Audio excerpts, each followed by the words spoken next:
Support for this show, Politics Done Right, comes from politicsdoneright.com, publishers of How to Make America Utopia, Take Away the Economy from Those Who Rigged It, As I See It, Class Warfare, The Only Resort to Right-Wing Doom, It's Worth It, How to Talk to Your Right-Wing Relatives, Friends, and Neighbors, and other books written by Egberto, Willies.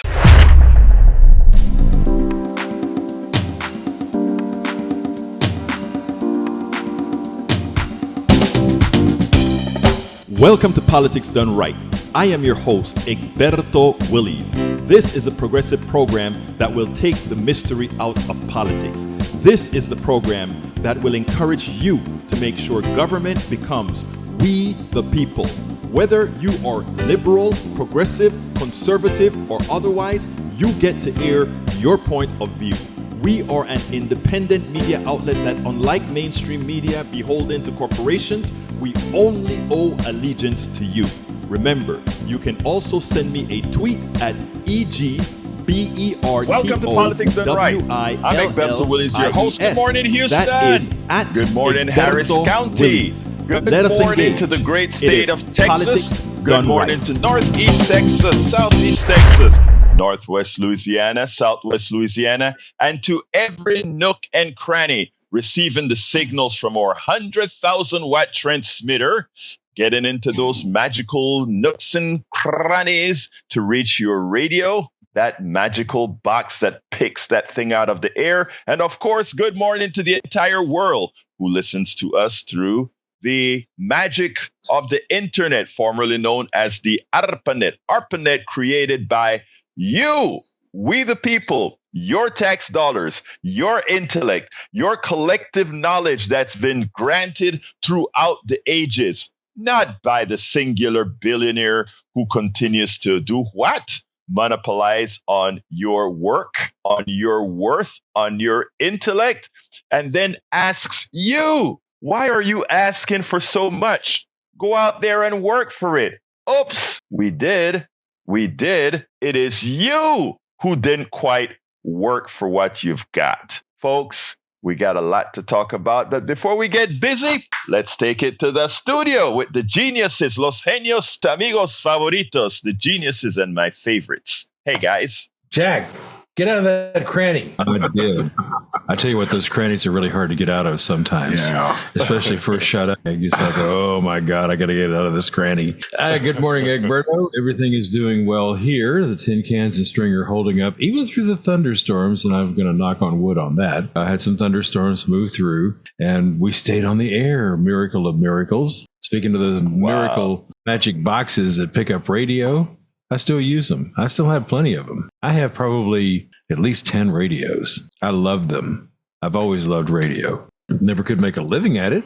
Still can, but I do love it. Well, hey, from the time they created the tune-in application, that is where my radio came from. I've been streaming for such a long time. But what can I say, man? What can I say? You internet addict, you. All right. Nothing for me this morning. I have no wisdom, but Jack has lots of wisdom here. He's got about a quarter page. So what you got, man? Hey, good morning, Egberto. Good morning, Jack. Yeah, well, I read your little piece this morning, basically about the union. So it's good that union support is growing. If you're an hourly worker, belonging to a union is a must. If you want fair pay and protection from corporate abuses. Also, union pay elevates the wages of all workers. It does indeed. And it began under Ronald Reagan breaking up the unions. So he was absolutely a perfect capitalist. Yeah. Oh, yes. All right. But it's interesting. But you know what, Jack, that about the union is right. Here's the funny thing. And I want, we have to take responsibility for our own well-being as the collective, as people. I'm not talking about corporations and businesses, but we have to look out for ourselves as people. I mean, even when the Constitution was written, check this out. When the Constitution was written, I always call it one of the greatest property documents, right? You look at the Constitution, it wasn't going to make it. It would not have made it without this thing called the Bill of Rights. Finally, the humanization of this document, right?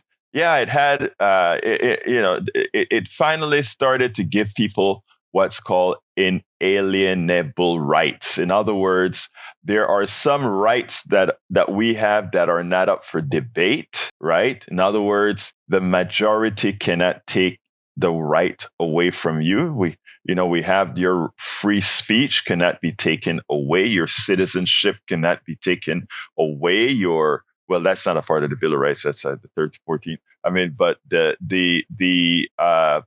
your guns cannot be not weapons of war now. Guns cannot be taken away. Your ability to assemble cannot be taken away. I mean, there are certain things that are inalienable. We call them rights. We also want to cauterize in the Constitution at some time things like health care and child.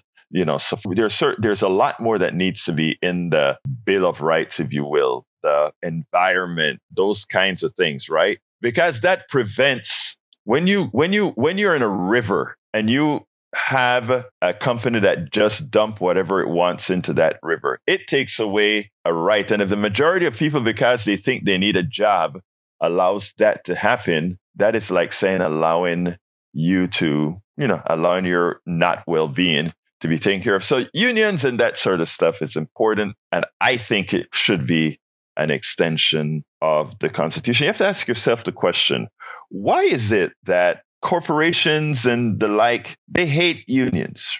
They hate worker unions. Why? Because you have somebody looking out for the people who they pay, But, they don't complain about when they form their own unions, because companies have their own unions. They just don't call it unions. Every time you see the Metallurgical Association or the Carbon Developers Association or the group, all these different corporations have these different foundations and groups that they work within. And they all understand that collectively they're stronger than singularly, right? If they work together, they can go ahead and lobby together and they can get bills and laws passed because they have the strength of volume. Yet they don't want you to do it. And worse about not wanting you to do it, they have institutions that convince you that working together with others to get more benefits for you is somehow inherently wrong or less beneficial.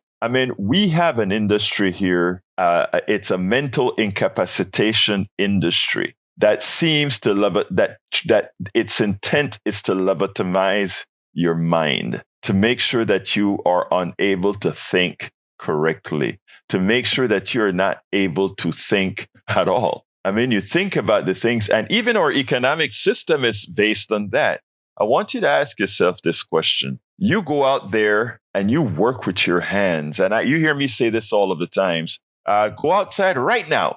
Look at the bus stop. Look at the freeways. They're filled up. Americans work hard. Americans work more than 8 hours a day. Yeah, you got some loafers around there. And that's what corporations like to use to piss you off.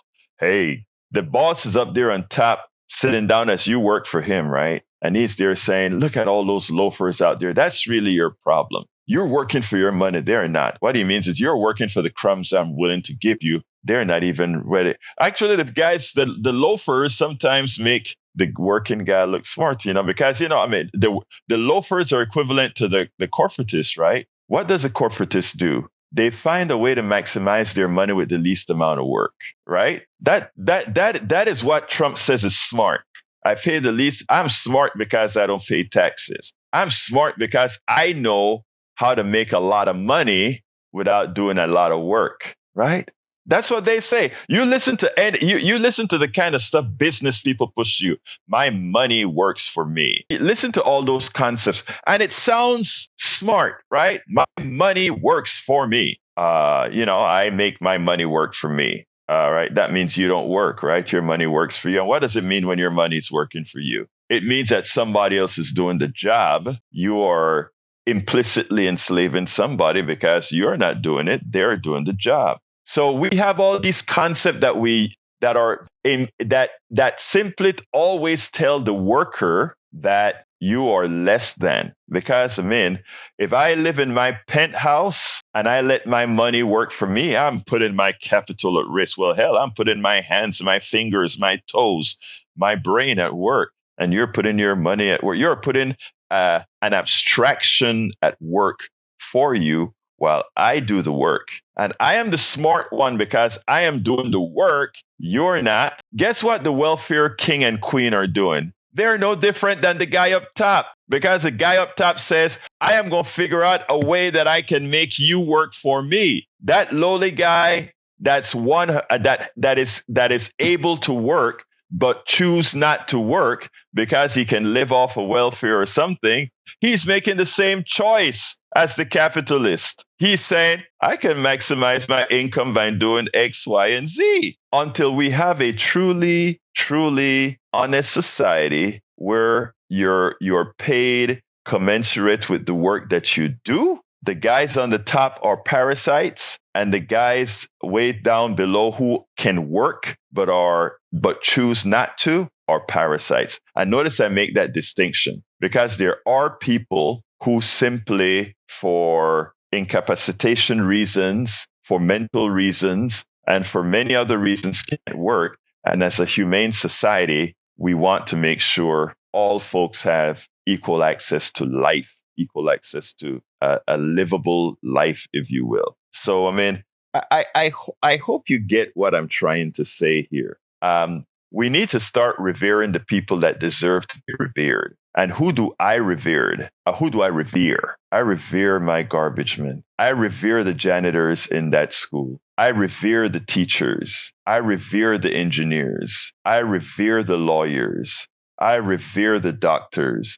I revere those who really, really, really make America great. The ones who work. The ones who work collectively like ants to make this system work. And when we start having a vision of our worth, when we start having that vision and stop believing in what they try to inculcate into our minds, when we start to see things for what they really are, that's when we get an equitable society. That is when we can actually say, wow, we've really become. We've really, really become. Anyway, folks, I see that it seems like we may have a call already. So let's go to Melissa. Melissa is on the air. Good morning, my sister. How art thou doing? Good morning, Egberto. Good morning. How are you? I am doing fine. How are you doing? I'm well.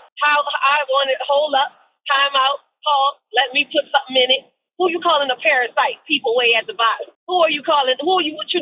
Can't do that. Because let me tell you something. Paxton got it to where you can't even much do that. You can't be a parasite at the bottom. You got to have a job now. Okay? Everybody got scratched off the list, just like voting rights. You got scratched. So if you bottom, nah, Paxton got it to where you got to be on the workforce solution. You got to be able to have a job, and you can't get benefits if you don't have a job.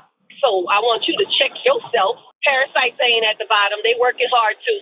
Wait a minute, Melissa. You didn't listen to me, Melissa. Melissa, you did not listen to me, my dear sister.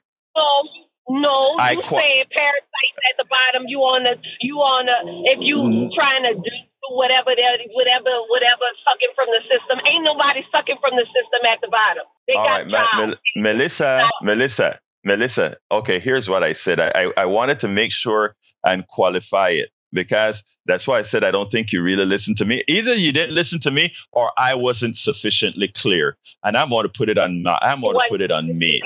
I'll put it on me, okay? I'm going to put it on me. Okay. I said the people on the bottom who, when I say on the bottom, I mean the person who's not working, who chooses not to work, who's not trying to work, who's not trying to do anything, right? And notice what I did. I said that person is no different than the capitalist on top. They're maximizing, hear me out, they're maximizing how to do the least amount of work for the highest realization of pay.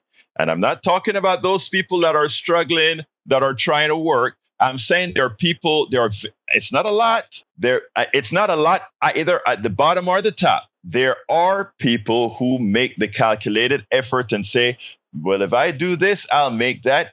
Hey, why not just live on the system in this sort of a way? I'm not talking about folks that are trying to do stuff. I'm talking about people who make that concerted effort. The capitalists made that. I'm calling you to say that there is nobody who on social welfare who are not doing something. You have to be able a capable working person, and you have to be able to contribute to the system. Okay, so the system had it to where you can't even be a bottom sucker, like no job, nothing. You got to be showing you doing something. Okay, Melissa, hear it up. Melissa, let me do this with you. Let me do that, and please hear me here.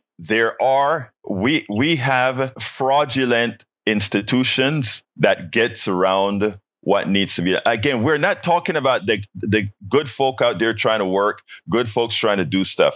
I'm talking about just like you have the capitalist industry that take advantage of regular folk, you have people who create institutions, right, used to get money out of the welfare system. I'm not talking about dumb people. I'm not talking about downtrodden people. I'm talking about people who make an institution out of it. All right. In other words, let me give a good example.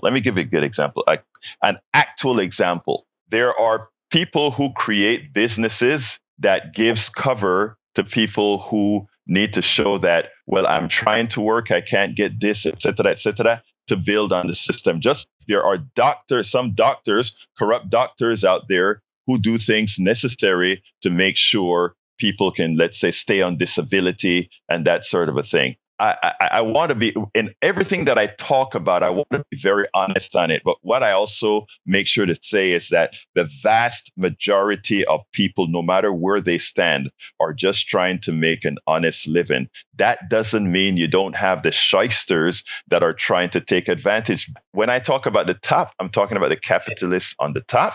When I talk about the bottom, I'm talking about that person who's saying, how can I create an infrastructure to rig the system? We have them on all sides. That's all I'm trying to say.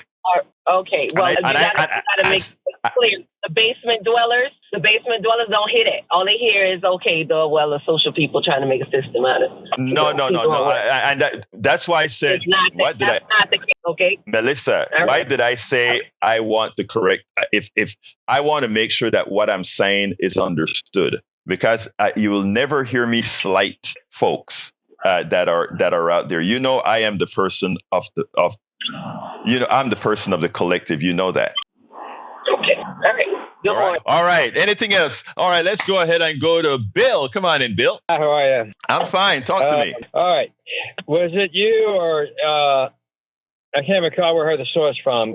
Is it true that when they calculated the cost of the alleged building the wall, the calculated cost was approximately $20 million per half a mile? Is that correct information? To build the wall at the border? Yeah. If I told you what I know the cost is, I would be lying. But what I can tell you is if it costs $1, it is too much.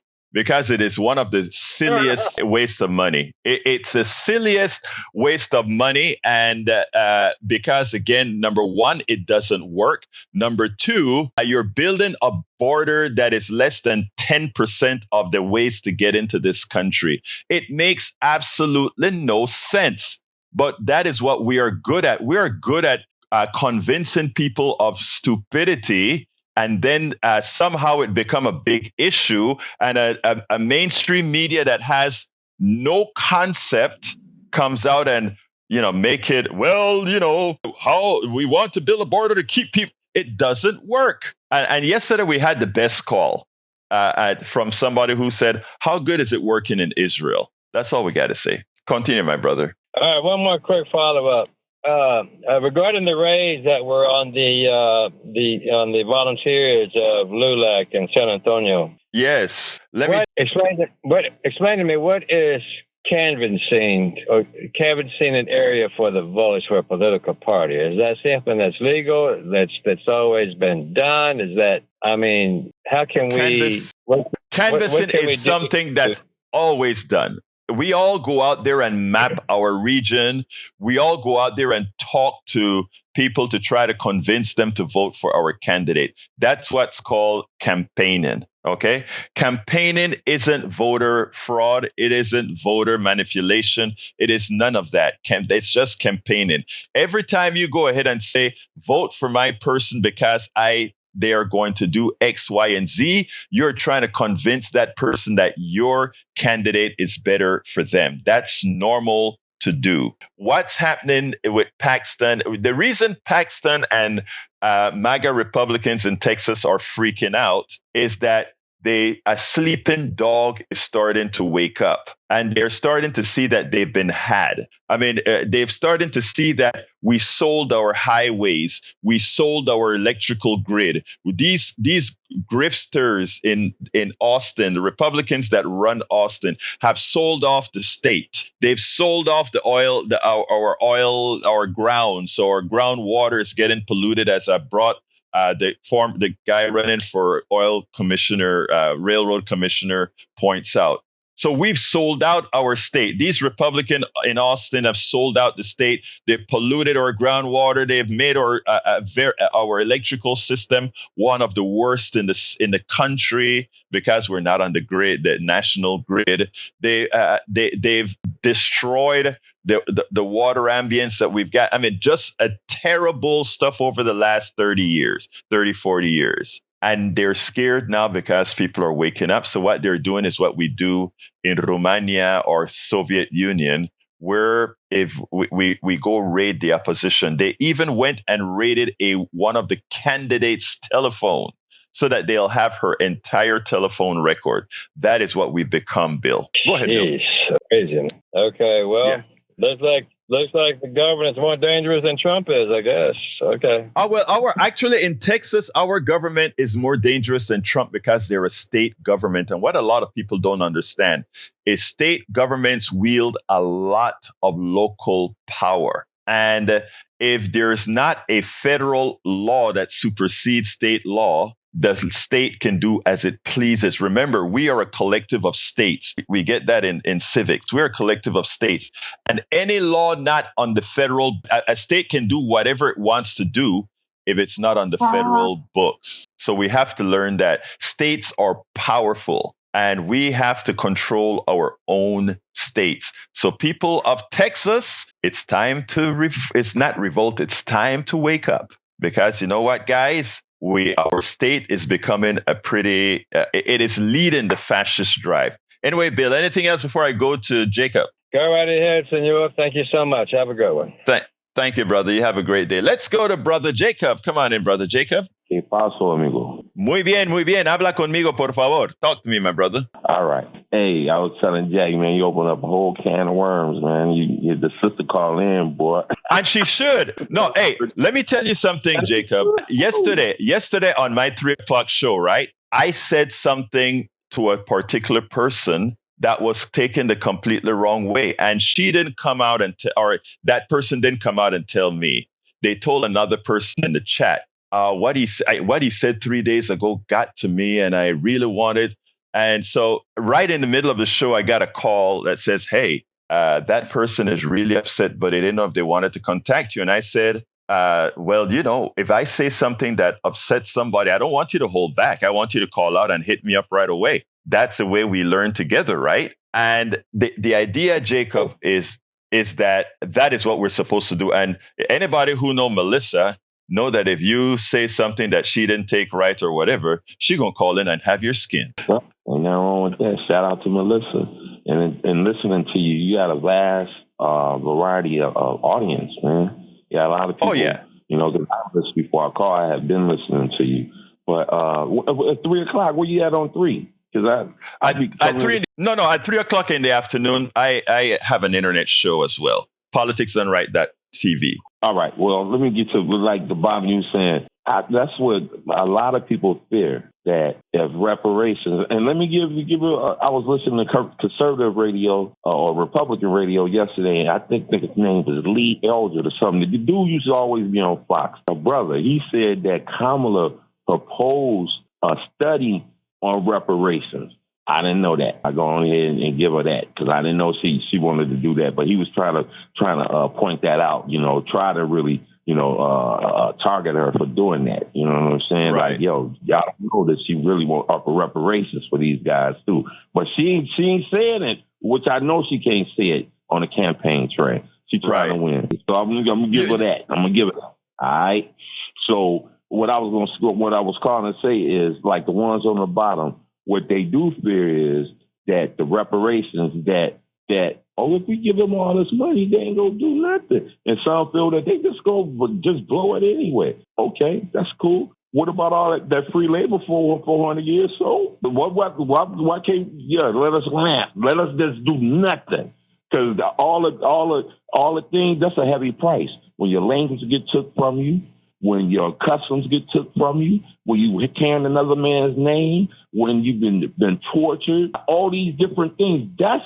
I don't think that's the worst travesty known to man. The Holocaust cannot even compare. Let me tell you something, Jacob. I have a question for you. Do you just like the idea of sitting on your butt doing nothing? I'm not just sitting on my butt doing nothing. It's not that. I know. No, let me tell you what I'm asking. Let me tell you what I'm asking. First of all, you're right. Okay. In other words, if right now a rich let's say the descendants of I shouldn't use a rocket. I want to use the descendants of people. Let's say the person who owned insurance company, who built the country. Yeah, but hold on a second. Let me hear me out here. Jacob, hear me out. Jacob, hear me out. Let's go ahead and do it this way. Let's do it this way. Let's say there is a rich person who made money on selling insurance to the slave owner. Remember, slaves used to be considered property, and property is insurable, and they used to insure their slaves, right? So now, there's somebody is a descendant of those insurance companies who insured slaves. They made a lot of money off of slaves. And a lot of those descendants, they sit down in their homes doing nothing. They sit down in their homes having tea and at the pool and watching their stocks grow without ever lifting a hand to do a day's work. Do you ever hear anybody complain about the wealth that these guys made on the free labor of slaves? Now they do nothing. And by the way, for all my listeners that are out there, think about it. None of this applies to you, because go on the streets. Everybody's out there trying to work. But Jacob, my point is this.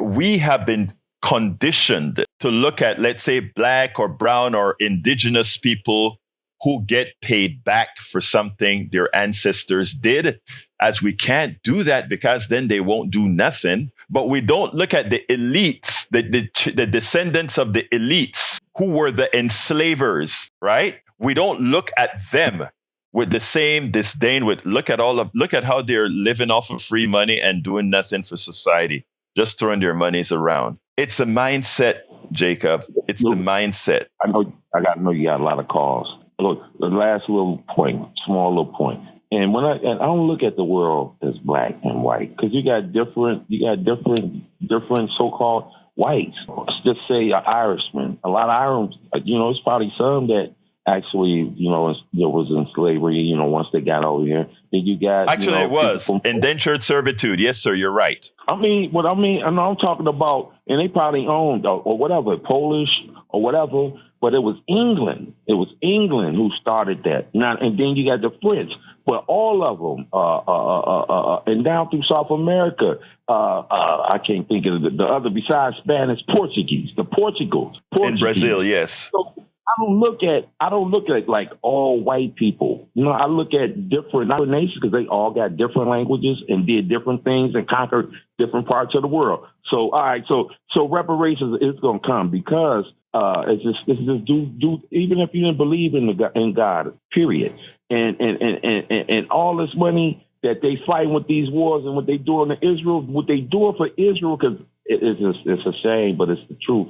My ancestors got drove in 70 AD out of that particular area. They moved from Jewish people moved over there, and they fought the war in 47 and gave them that. So I thank you for your show, man. Thank you, Jacob. I thank you very much for that. And now let me just say one thing. I want to add a corollary, and that is, and I'm glad that Jacob said that it's not about white and black; it's about power. That's why my phrase has always been, whenever and it's a stereotype, I get it. And Melissa, don't call me for doing the stereotype, okay? Whenever we unite the barrios, the ghettos, and Appalachia, we would have won. And that's what I am for. Uniting all these folks to realize that where the problem lies is not with us. It's not a racial problem. It's not any of these types of problems. The problem is a system that is designed that needs to have these problems for the power elite to maintain. All right, let's jump to Brother Johnny. Come on in, Johnny. Good morning.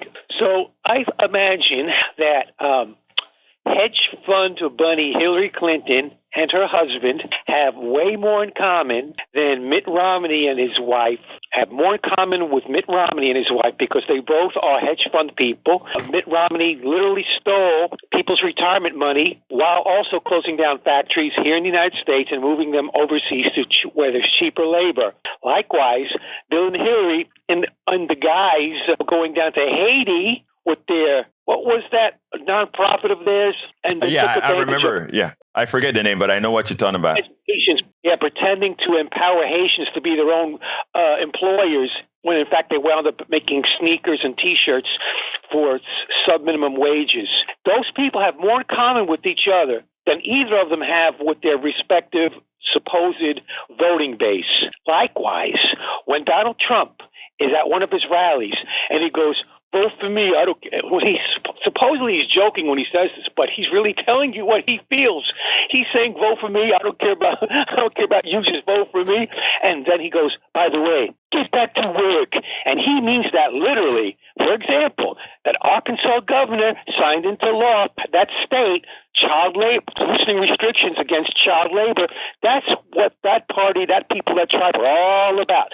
They believe in working smart, not hard, but they don't mean it in the way you think. They mean make your kids work for them. Exactly. Exactly. We're seeing the picture. We're seeing the picture. You know, when you said, I'm going to take it a step further, you said, the Bill Clinton of today, the Hillary Clinton of today have more in common with the Donald Trumps as far as the power base is concerned. That's a true statement. And both of them support the economic system now as is, although the Clinton wing wants a more benevolent system that makes sure that the slaves within the system, us, get a little bit more services than let's say the MAGA supporter, the MAGA leaders. Not the MAGA folks are in the same boat with us, but the leaders would want. And I would also add Oprah to that domain. Oprah made a big sting about being on stage and voting for Kamala and all of them. What they really mean is we're going to have Kamala under control because, you know, we are, in fact, these capitalists that believe in this particular order. If you doubt it, you should have seen an interview that Gayle King had on CBS when I don't remember the name of the other host who is a real progressive dude, Katie's husband. Katie from MSNBC's husband. Katie, what's her name? Katie, I don't remember her name. Katie, say that again? Katie Couric? Yeah. She, her husband who works for CBS. And he was like, you know, the billionaires shouldn't exist or whatever. And right then Gayle King started to shoot down with what Oprah believed, etc. And I'm like, I told my wife, that's what I'm talking about. Money is green. And when you get that capitalist bug, that thing that where capital reigns, you don't give it up and you start behaving way. That's a different story. I don't. Yep. Right. I give you proofs of that right there. There you go. Hello? But anyway, Johnny, I got some calls that I got to get through, and I want to make sure and get to everybody, brother. Anything else? Real quickly, Nancy Pelosi, when she's wearing her $600 sweater, sitting next to her $10,000 freezer, munching on $300 chocolates, that lifestyle is addictive. Exactly. I mean, and don't forget, Nancy Pelosi is the one who also said. And when Kamala Harris was up on stage on national TV last week or the week before at the DNC, and she spoke those talking points that were given to her by AIPAC, I knew right then and there we're in trouble. And you could tell her body language. She looked scared and uncomfortable when she spoke like that. That's trouble. I am so glad you saw that. You even saw it in her interview last night. First of all, she's very good. She's very good. And let me tell you better. She is really a middle class woman, and she really does care about people. There's no doubt.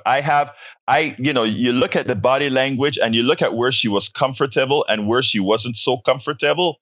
And that tells you exactly the differences in where she is. You could see her being comfortable when they're talking about progressive values and helping people. But when it came to things like where she stood on fracking, where she stood on you could see if you had a lie detector test on her, right? That thing would be going bing, bing, bing, bing, bing. She's saying what she has to say, what she was forced to say. And it was clear. And the same thing is the truth with Obama. If you look at Obama's interviews, the same thing. It's like when you're getting captured, Johnny, when the system is starting to capture you, right? Because I always talk about the difference between the president and the presidency, the difference between the government and the plutocracy. And what we have to do as people is what you've stated many a times. It only starts after the election when we force what we have to force onto the empty vessels that are politicians. But Johnny, I gotta go, brother. I gotta go. That's where we're headed. Thank you, bro. Peace. All right, let's see. Let's go to Brother Bart. Come on in, Bart. Good morning, Egberto. Thank you for taking my call. I just want to make a plea out to you. I want to ask your listeners that were voting for RFK, like Patrick and Destiny and Michelle and Art. I haven't heard you talk about it much, but RFK endorsed President Trump. So I'd ask for them also to change their votes over to Trump from RFK because this guy was a Democrat. He's now endorsing a Republican, and that tells you all you need to know. His father was assassinated. His uncle was assassinated. And when he saw Trump with that assassination attempt, he knew that it was time to drop out and endorse Trump. And the other thing is, it's kind of weird how they won't take his name off the ballots where he's requesting it in Pennsylvania and other states. They sure got Biden off there quick, but now they're saying they can't get RFK's name off the ballot. I don't understand this. I don't either. And I'm with you that if the guy isn't running, I think it's disingenuous to have his name on the ballot. I don't want Kamala to win because of some sort of a disingenuous thing. I want politicians to earn the vote. Now, you're supporting Trump. I'll be honest with you. I don't understand how a person that I think is a pretty smart person goes there, but we have to respect each other's vote. Kamala's scared. What would she do if she gets in a room with Putin? She probably wouldn't even come out. She'd be hiding in the closet. Let me say something about that. Let me say something about that, Bard. That is what I never understand is how effective the right-wing messaging is, because they put out that ad about she's scared around these politicians and everybody on the right jump on that bandwagon. If you really think anybody who is in that office has any reason to be scared, then you don't know how America runs. Nobody who is named president of the United States have a damn thing to be scared about. Nothing that they have to be scared about, because they have the whole institution behind them. They are not scared of Putin. They're not scared of anything. It's all about what policy they are going to think, whether it is Trump or otherwise. Now, Trump is fairly dumb, so he wouldn't know what's going on. He's not the same intellectual caliber as Kamala is, because again, he is intellectually deficient, and you're smart enough to know that. Okay, but that said, president. Go ahead. Well, you just said yourself, Kamala was scared last night. Is she scared because she's lying about the fracking in the border, or no? Let me explain that very well. It's not scared of the president. It's not scared of the presidency. It's scared of, what did I say? There's the president and there's the presidency. Politicians, presidents are not scared of any of these foreign entities. They have the entire backing of the institution. The institution being United States Incorporated. And you have to learn, and the United States Incorporated is the plutocracy, the government, and the people. And the question is, who takes precedence? And right now, the plutocracy has taken precedence because we have not asserted our worth as the people. One of the reasons I am here doing what I hope I am doing is to let folks know that they are already empowered to supersede the plutocracy, which is not the majority in this country. We are, but we have to assert our worth. That's all. Anyway, Bart, anything else? Well, all right. Facebook was censoring the Make Affordable Groceries Again party, and they said Biden ordered that. Biden did not order that. So who ordered that? Who ordered the censoring? That's the answer. Okay, I'm glad that you said that, because there's some truth to what you said. But these are agencies that are sanctioned by, with rules, our Congress, the legislative branch, that, of course, signed by the president. And when it comes to censoring, that is how the right wing is spinning it. That's not how I would say that it really occurred. But I got to go take some more calls. Bard, thank you for calling. Thank you for listening. And please remember to share that we exist as KPFT. All right? All right. Thank you. Thank you, brother. Let's go to Brother Patrick. Hey, good morning. Good morning, sir. You put me on hold for a while, which is fine, but whenever you do, then everybody I hear before me, I've got about a 10-minute conversation I'd like to have with them. You make me laugh, Patrick. Wait, Patrick. Let me tell you this, okay? I am not going to feel sorry for you, because from Jack starts the problem, because Jack always change what I write a whole program, okay? And Jack always change it. Then you guys call and change it. So please don't expect me to feel sorry for you, my brother. Yes, sir. I check out the newsletters, so I try and pick up what I miss or what you don't get to. But as far as RFK goes, Bart put my name with that. Please don't. I feel bad for the guy because he has actually lost his mind. I mean, I'm not hyperbole. He has friends that will explain that he has gone to the wrong state to meet them, that he doesn't know where he is part of the time. He is a handicapped individual, and I feel very bad for him. 20 years ago, I appreciated his stance on the environment. Oh, yeah. But I wouldn't have been voting for him. I wouldn't have been voting for him now, and he was just a way to get Trump more votes. But that's not why I called. I've noticed, and I talked a little bit yesterday, that things with you and Brian are escalating a little bit. The way he's handling it, I want to point out that you can see that he's timing calls. He'll boil everything down to one statement that he thinks is incorrect, and he'll try and spin a topic that way, or try and discredit. What I'm seeing there is Brian is actually very interested in things being fair for himself. But then if we try and talk about making things fair for the majority of people, he scoffs at it. And so I don't understand why everything needs to be fair for Brian, but not fair for everybody else. And I think that he should think about that. I genuinely do. If you're so worried about everything being fair for yourself, what about your neighbor? What is ironic, Patrick, is that I don't even think it's fair for him. But my problem is the same thing that with people not somehow some people can think unions are not good, right? It's the misinformation that warps your thinking process. But anyway, patch it up for me, Patrick, so I can get to Donald, Jeff, and Brian. It's late.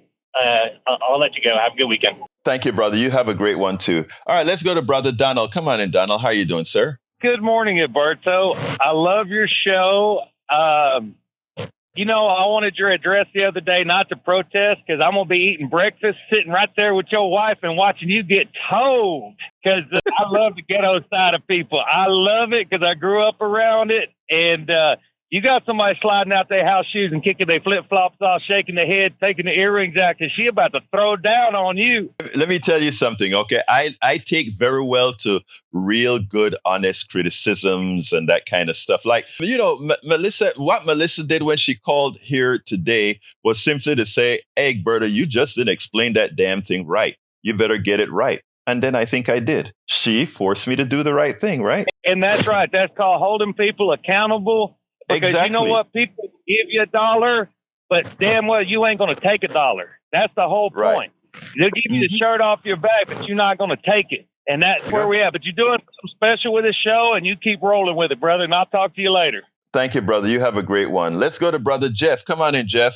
Good morning, Egberto. Good morning, sir. Well, I just want to give you some food for thought. You don't have to answer this right away. I'll call back another day. But you were talking about reparations. Why don't, instead of going after the people here, go after the original people that enslaved the black people, the Africans, and just food for thought. I mean, they raided, tribes and they enslaved them and sold them. So why not go after them instead of us, raising our taxes because we're going to have to pay for that. I'm sure you don't mean us, Jeff. I'm sure you don't mean us. But that's a very important point that you brought there. And we'll talk about that another day when I get some time. But you brought an important point up. Okay. Okay. And second thing. I agree with Bart on Kamala. Go ahead. Okay. I agree with Bart on the Kamala. Who's pulling her strings? She flip-flops back and forth. I mean, one thing I noticed... Okay, by the way, let me stop you there because I got to go. But remember that Trump just flip-flopped on IVF yesterday. Let's remember that. We'll talk another time, Jeff, but you made your point. Let's go to Susan. I'll remember that. I'll research that. But thank you, sir. Susan. All right, thanks, Jeff. We got to go. Susan, come on in real quick, my dear sister. Go to Susan for me. Yeah. My complaint was, can you hear me? Yes, ma'am. Oh, okay. So thank you for your show and thank you for what you're doing. Does anybody else get frustrated by the fact that every time you want to get information that's behind a paywall? I was trying to watch the debate last night and I was a little bit late and I don't have a cable. So all I could get was little snippets of things that were posted like on YouTube, little highlights. I couldn't actually watch the whole debate. And I just come across that all the time. And I think if you want to educate the American people, we need to go back to making more information more available to everybody for free. And you know what, Susan, you're absolutely right. Now, I have a newsletter that is, and I'm sure this is not selling anything, that everybody gets a chance to see it for free. I do a lot of cut and snippets out there because we are a very uninformed society. So I try to do my part as well. So know that. Thank you for listening to the show. And if you have questions or whatever, info at the KPFT at politicsdoneright.com that I work through as well. My thing is, first of all, you're right. Let's go ahead and make information available to all. Thank you, Susan. Okay. What's your newsletter? Go to politicsdoneright.com/newsletter. Okay, great. Thank you so much. Have a wonderful day. All right. Before I go to Brian, you're up next. I want to salute Billy, Allison, Irwin in the chat, as well as Eric Hayes, Shakula hairstylist, as well as, let's see who else. Alisaren Dreams. Thank you guys for being there and having a challenging conversation in the chat. Come on in, Brian. Yeah, good morning. Good morning. So this is all about me, right? It's not about voter disinformation. I'm always thinking only about myself and no one else. Let's talk about the voters that the governor took off the rolls, shall we? Sure. Okay. Go ahead. There was 6,000 felons. Yeah, there was 6,000 felons that were removed. 6,500 illegal aliens were registered to vote. And, oh, by the way, you can check me. And thanks for doing this. There was 47,000 people were dead, were still registered to vote. There were 137,000 that were asked, are you still alive? And there was no response, so they took them off. There was 130,000 removed because they just moved. They moved out of state. They moved out of the county. Okay. But yet, why is it that It's me. It's not saying that voter registration is a bad thing. Okay, let me just tell you one thing, okay? I am not a proponent of voter registration in the first place, okay? I think as a U.S. citizen, you should be able to vote. This registration thing, I think, is crap. That said, the fact that you're removing people, yeah, there are a lot of people that may be on the list that are dead. There are a lot of people, everything that you said, I'll take at face value. I still don't see the reason for that to be removed, as opposed to when somebody comes out to vote, if something is wrong or they commit a crime, to handle it there. If you know how registration works, people may go to a grocery store and somebody may be registering people and they say, register to vote. And somebody with a green card may go register to vote, not realizing, what they're supposed to do or whatever, but they don't go vote. OK, so, I mean, we're trying to create a problem where one doesn't exist. But the first half of what you said, Brian, I won't dispute it. But I just don't think at any time we should be cleaning these voter rolls, because I don't even believe there should be voter rolls. Everybody should have equal access to the ballot if they're U.S. citizens. Anyway, got to get out of here, Brian. It is 56, and I got to throw it to the studio. One thing real quick. When my wife went to get a driver's license, she needed an ID. She wanted a driver's permit first. Oh, she did all right, not got it. I'm at 56. At 56. Former press secretary to Donald Trump, Stephanie Grisham, she appeared at the Democratic National Convention and she gave some tests. I mean, she's given it before, but being in the public like this, explosive testimony, she had a lot to say. I want you to listen to her speech, her short speech at the Democratic Convention, and then we'll take it on the other side. I wasn't just a Trump supporter. I was a true believer. I was one of his closest advisors. The Trump family became my family. I spent Easter, Thanksgiving, Christmas, and New Year's all at Mar-a-Lago. I saw him when the cameras were off. Behind closed doors, Trump mocks his supporters. He calls them basement dwellers. On a hospital visit one time when people were dying in the ICU, he was mad that the cameras were not watching him. He has no empathy, no morals, and no fidelity to the truth. He used to tell me, "It doesn't matter what you say, Stephanie. Say it enough and people will believe you." But it does matter. What you says matter, and what you don't say matters. On January 6th, I asked Melania if we could at least tweet that while peaceful protest is the right of every American, there's no place for lawlessness or violence. She replied with one word: no. I became the first senior staffer to resign that day. I couldn't be part of the insanity any longer. When I was press secretary, I got skewered for never holding a White House briefing. It's because, unlike my boss, I never wanted to stand at that podium and lie. Now here I am, behind a podium, advocating for a Democrat. And that's because I love my country more than my party. Kamala Harris tells the truth. She respects the American people, and she has my vote. Thank you. Now, we've been hearing all the immoral, negative things that Donald Trump has been saying. He's spoken about badly about our heroes who served in the military. He's spoken about just about everybody in a negative context whenever he feels challenged or whatever. This should be no surprise to anyone. The question is, knowing how Trump really feels about the people who supports him, knowing that this guy has had such a immoral upbringing, knowing that this guy has sexually abused women, this guy had fraudulent schools that ripped off people's money. He refused to pay people who's done work for him, people in the working class, knowing all the things that he's done. He's stolen money from his own charity. Time and time again, he It proves that he's a grifter. He proves that he's a criminal. He's a convicted felon. Yet there are those who will continuously support this person.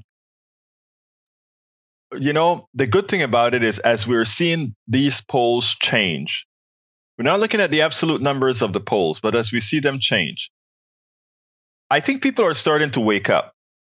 They're starting to wake up. And the sycophants will be left behind, but the landslide is on the way.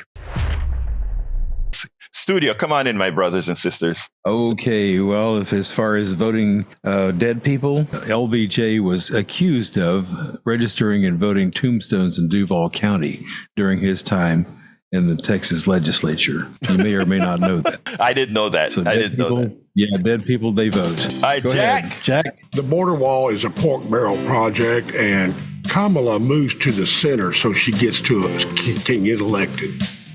There you go. Anyway, hey, look, folks, love you all of my callers, all of my listeners. The entire show, which we covered zero of it today, is at politicsdoneright.com/newsletter. Politicsdoneright.com/newsletter. I couldn't do this without all you guys, man. Love you. Love getting up in the morning and speaking to you. My name is Egberto Willies. This is Politics Done Right, and you know how I end this baby. I am what? Out! Support for this show, Politics Done Right, comes from politicsdoneright.com, publishers of How to Make America Utopia, Take Away the Economy from Those Who Rigged It.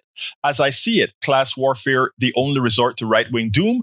It's Worth It, How to Talk to Your Right-Wing Relatives, Friends, and Neighbors, and other books written by Egberto Willies.